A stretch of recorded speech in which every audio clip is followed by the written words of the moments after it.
Et nous retrouvons Philippe pour son billet d'humeur. Et le thème d'aujourd'hui, c'est la pluie. Oui, lol, en plus, il pleut même pas à cette heure-ci. C'est bien pour démarrer ma chronique. Je sais pas si vous avez remarqué, mais depuis quelques jours, il pleut.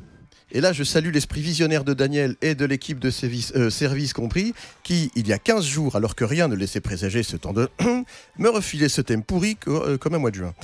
Oui, temps pourri. Alors, que dire sur le sujet pour détendre l'atmosphère par un temps comme ça ?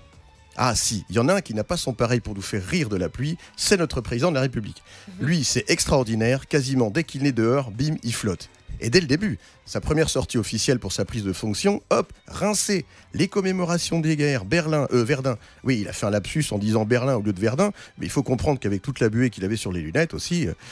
Enfin, résultat des courses, on a l'impression qu'il rétrécit comme sa cote dans les sondages. Quand on dit que le président de la République fait la pluie et le beau temps, je suis plus que sceptique sur la deuxième moitié.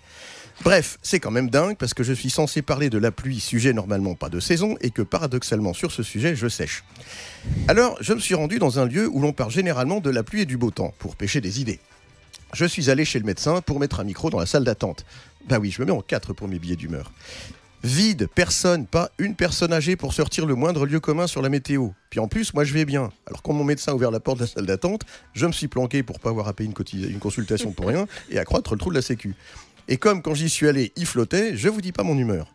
En plus, en rentrant chez moi, il y avait des gouttières dans la maison, comme dans la chanson de Daniel Gérard. Oui, c'est un vieux chanteur des années 60, un chanteur à texte qui chantait « Il pleut dans ma maison car toutes les tuiles s'en vont ». Enfin bref, chez moi, il suffit d'une.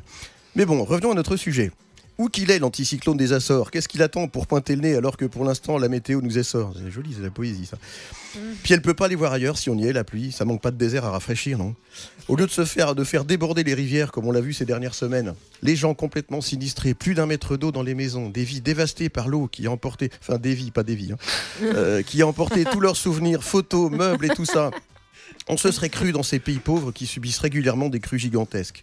Et on se dit que, merde, chez nous aussi, c'est possible. Et on entend des gens qui nous disent que oui, mais là-bas, c'est moins grave, vu comme ils sont pauvres, ils perdent vachement moins que nous. Bah oui, ils ont rien. Pas d'horloge franc-comtoise du grand-père, de secrétaires empires ou de photos du Léon dans son bel uniforme, juste avant qu'il soit gazé par les Prussiens en 16. Alors, comparons ce qui est comparable, faut pas déconner non plus. Ils s'en foutent, les pauvres en Asie, ils ont même pas de bagnole. Rien à perdre, eux, je vous dis. Bon, en tout cas, chez nous, ça a permis de faire un test grandeur nature pour actualiser les plans d'action face aux inondations. Des trucs pour surveiller, des capteurs, des trucs modernes, hyper fiables.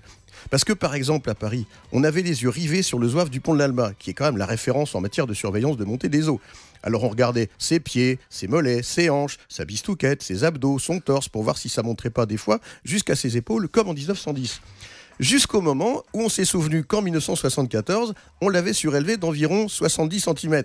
Donc en gros, si on descend de 70 cm, la cote d'alerte ne serait plus au ras de l'épaule, mais au ras du fez. Non Daniel, pas au ras des fesses, au ras du fez. Sa petite veste courte et sans bouton, très tendance d'ailleurs. En tout cas, le zouave, quand on le regarde, on lui trouve une sorte d'air narquois, comme s'il se moquait des crétins qui ont oublié qu'on l'a déplacé et surélevé en 1974.